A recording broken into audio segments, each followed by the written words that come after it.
Europe America থাকা মুসলমানদের জন্য কতটা হালাল দয়া করে জানাবেন। ভাই, অমুসলিম প্রধান অঞ্চলে, অমুসলিম প্রধান দেশে মুসলমানদের জন্য গিয়ে মুসলমান প্রধান এলাকা থেকে বসবাস করা হাদিসে নিষেধ রয়েছে। কেন? কারণ সেখানে নিজের ঈমান আমল টিকানো যায় না। নিজে কষ্ট করে টিকানো গেলেও পরবর্তী জেনারেশন টিকানো যায় না। বহু মা বাপ আমাদের কাছে কান্নাকাটি করেছেন, একটু হালুয়া রুটি ভালো খাওয়ার জন্য সেখানে চলে গেছেন, পরবর্তী জেনারেশন কাফের হয়ে গেছে, বেঈমান হয়ে গেছে। কারণ শিক্ষা প্রতিষ্ঠান এবং সব জায়গায় সে প্রভাবে সে নষ্ট হয়ে গেছে। আপনার জেনারেশন কাফেরের দিকে, কুফরের দিকে চলে যাবে, আপনি সেই পথে যেতে পারেন না। তবে হ্যাঁ, সেই সমস্ত এলাকাতে যদি আপনি দাওয়াতের উদ্দেশ্যে থাকেন, দাওয়াত আপনার মিশন হয়, ইসলামের প্রচার আপনার মিশন হয়, তাহলে জায়েজ আছে সেই উদ্দেশ্যে বাচ্চাদেরকে সেভাবে গড়ে তুলবেন ইনশাআল্লাহ বিইذনিল্লাহ।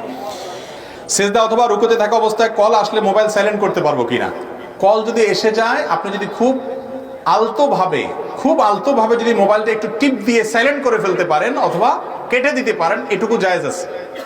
অনেকে দেখা যায় মোবাইলে কল আসছে বাজতেই থাকে, জাকানাকা গান দিয়ে রাখছে, রিংটোন